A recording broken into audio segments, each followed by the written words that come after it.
11 মাস ধরে গাজায় চলছে ইসরায়েলি আগ্রাসন। রক্তক্ষয়ী যুদ্ধে এখন পর্যন্ত ঝরেছে 40,000-এরও বেশি প্রাণ। ধ্বংস হয়ে গেছে গুরুত্বপূর্ণ স্থাপনা ও প্রশাসনিক কাঠামো। গাজার দুর্বল অর্থনীতির উপর এর প্রভাব পড়েছে আরও গুরুতরভাবে।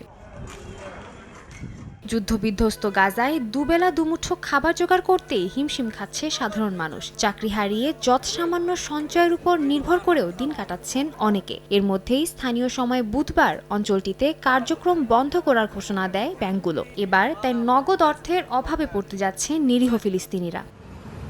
এদিকে ধরাশায়ী অবস্থা ইসরায়েলের অর্থনীতিরও। অর্থভাণ্ডারে ঘাটতি তো রয়েছেই, সঙ্গে বাড়ছে ঋণের বোঝা। পর্যটন শিল্পেও নামছে ধস। এছাড়াও ইসরায়েলের উত্তর ও দক্ষিণাঞ্চল পুনর্নির্মাণ করা, ভুক্তভোগীদের পরিবারকে ক্ষতিপূরণ দেওয়া ও প্রতিরক্ষা ব্যবস্থাকে আরও মজবুত করতে গিয়ে দেশটির অর্থভাণ্ডারে টান পড়েছে।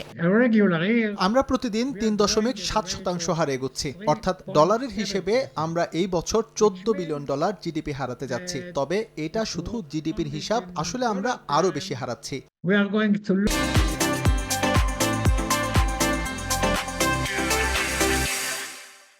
এরই মধ্যে যুদ্ধের জন্য দেশটির ক্ষুদ্র ও মাঝারি ব্যবসাগুলো মারাত্মক ক্ষতির সম্মুখীন হয়েছে। যদিও প্রধানমন্ত্রী নেতানিয়াহুর দাবি এই ক্ষতি সাময়িক, খুব শিগগিরই তারা এই ক্ষতি পুষিয়ে নিতে পারবেন। তবে বিশেষজ্ঞরা বলছেন অন্য কথা। তারা বলছেন চলমান এই যুদ্ধে ইতি না টানলে ক্রমেই আরও খারাপের দিকে গড়াবে অর্থনৈতিক কাঠামো।